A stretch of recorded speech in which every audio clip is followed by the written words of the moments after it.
Imagine holding a tiny piece of American history right between your fingers. A simple 5-cent coin, not flashy, not heavy, but packed with a story that stretches back to the late 1930s. That's the Jefferson Nickel for you. It's more than just pocket change. It's a tribute to one of the founding fathers of the United States, Thomas Jefferson, and it tells a story that spans wars, redesigns, rare errors, and even secret materials.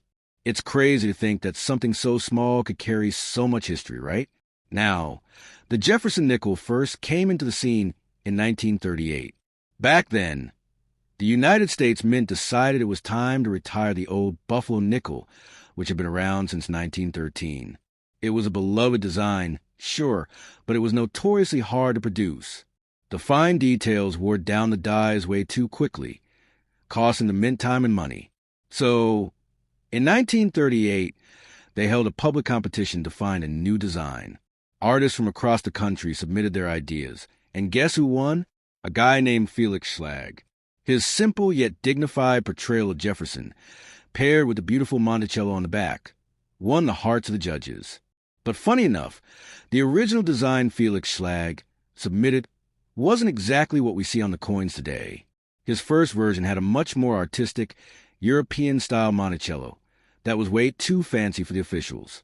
They told him to simplify it, make it more recognizable to everyday Americans. And so, the version we know today was born, a clean, straightforward portrait of Jefferson on the front and his home, Monticello, proudly displayed on the back. Now here's where things get even more interesting.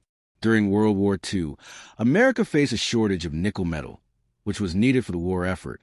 So between 1942 and 1945, the mint actually changed the composition of the nickel.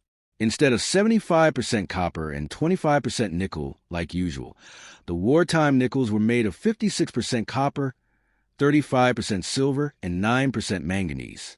Yep, silver. That's why some older Jefferson nickels have a little bit more value today, especially if you find one in good condition. And if you're wondering how to spot these silver nickels, it's easy. Look at the reverse side, above Monticello. If you see a large mint mark, a big P, D or S, that's your clue. Regular nickels didn't have a mint mark on the reverse before that. So if you see it, bingo, you got yourself a wartime silver nickel. Pretty cool, right?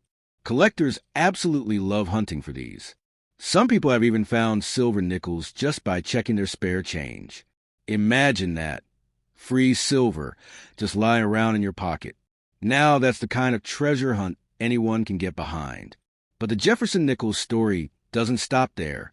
In the early 2000s, the mint decided it was time to give the nickel a little refresh. After all, Jefferson had been facing sideways for over 6 decades. So in 2004 and 2005, the mint introduced a Westward Journey series to celebrate the bicentennials of the Louisiana Purchase and the Lewis and Clark expedition. These coins showed different scenes. Things like an American bison, a keelboat, and a handshake between two cultures. It was like a mini history lesson on a coin. Then, in 2006, we got a totally new look. Jefferson was finally facing forward. And not just that, he had a bit of a smile, too. The new portrait was based on a Rembrandt Peale painting from 1800, and it felt more personal, more human. It was like Jefferson was looking right at you, almost like he knew he was still part of the American story, even centuries later. Today, most of the nickels in your pocket will have that modern, front-facing Jefferson. But every once in a while, you might find an older one, maybe even a silver one, hiding in your change. That's the magic of coin collecting. Every coin tells a story, and every story is waiting to be discovered. Speaking of stories, did you know there are some incredibly rare Jefferson nickels that can fetch thousands of dollars? We're talking about serious money here. One of the most famous is the 1939 D reverse of 1940 nickel. It's super rare because the Denver Mint made very few coins that year with a new reverse design. If you find one in mint condition, you're looking at a small fortune. And then there's the 1949 D over S variety. That's when a coin was first stamped with an S mint mark for San Francisco, and then re-stamped with a D for Denver. Mint errors like this are insanely popular with collectors. It's like finding a typo in a book, but instead of being worth less, it's worth way more. Of course, Not every Jefferson nickel is worth a fortune. Most of them are just regular coins, still working hard in cash registers, vending machines, and tip jars across the country. But that's kind of beautiful, too, isn't it? These little coins are survivors. They've lived through world wars, civil rights movements, moon landings, and social media revolutions. They've been dropped, pocketed, flipped, and forgotten. And yet, here they are, still carrying a piece of history in every scratch and dent. And here's something really fun. Some collectors build entire Jefferson nickel sets. That means collecting one from every year and every mint mark from 1938 to today. It's a massive project, but it's super rewarding. You can start with the common ones you find in circulation and slowly hunt down the rare dates and mint marks over time. It's like building a puzzle, but every piece is a real piece of American history. Some people even specialize further.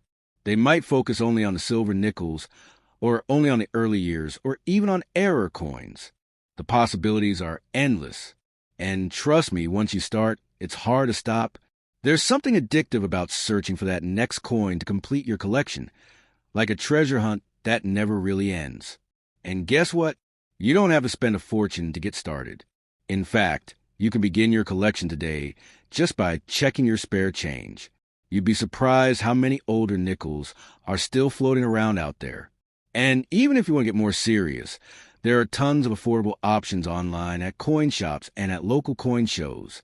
It's a hobby that's as big or as small as you want it to be. Plus, there's a whole community of Jefferson nickel collectors out there. You can find them online in forums, on YouTube, even at local coin clubs. These are people who love to share tips, show off their collections, and trade stories about their favorite finds. It's more than just a hobby, it's a community. And once you're part of it, you'll never look at pocket change the same way again. And you know what's really wild? Some Jefferson nickels aren't just rare because of when they were made. Sometimes it's all about what went wrong when they were made, like those amazing error nickels. Maybe the die cracked during the striking process, leaving a cool raised line across the coin. Maybe the planchet, that's the blank piece of metal that becomes a coin, had a flaw, causing bubbles or missing pieces. Maybe the die was misaligned, so the design looks like it's sliding off the edge. Collectors go absolutely crazy for stuff like this.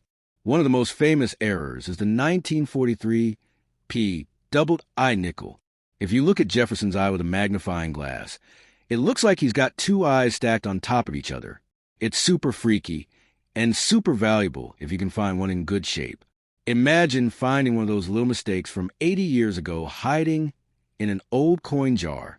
That's what makes this hobby so much fun. You're not just collecting coins, you're collecting mysteries. Now, let's talk about grading for a second. You know how some coins look super shiny, while others look all beat up and scratched. That condition matters a lot. Coin grading is this whole system that helps collectors figure out just how perfect or imperfect a coin is. The scale goes from poor P1, which basically means the coin is almost unrecognizable, all the way up to mint state, MS-70, which means it's flawless under magnification. A Jefferson nickel that's rare and in perfect condition can be worth a whole lot more than the same nickel that's all scratched up. Professional graders, like PCGS and NGC, are kind of like coin detectives. They examine every tiny detail under super high-powered magnifiers and assign a grade. And let me tell you, having a coin professionally graded can seriously boost its value, especially if you're thinking about selling it someday.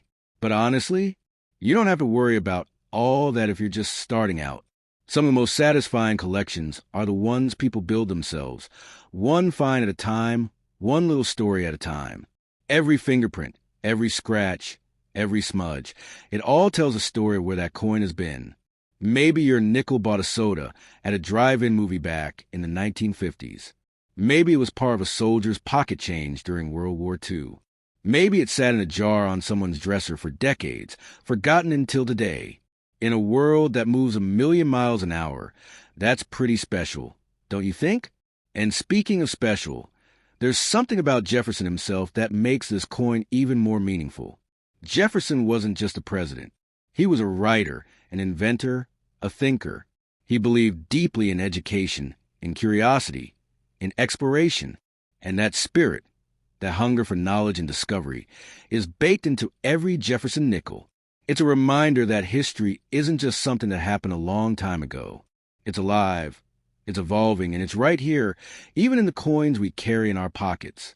So next time you get some change at the grocery store, take a closer look, flip through those nickels, look for an old date, check for a mint mark, search for that tiny glimpse of silver or that perfectly struck Monticello.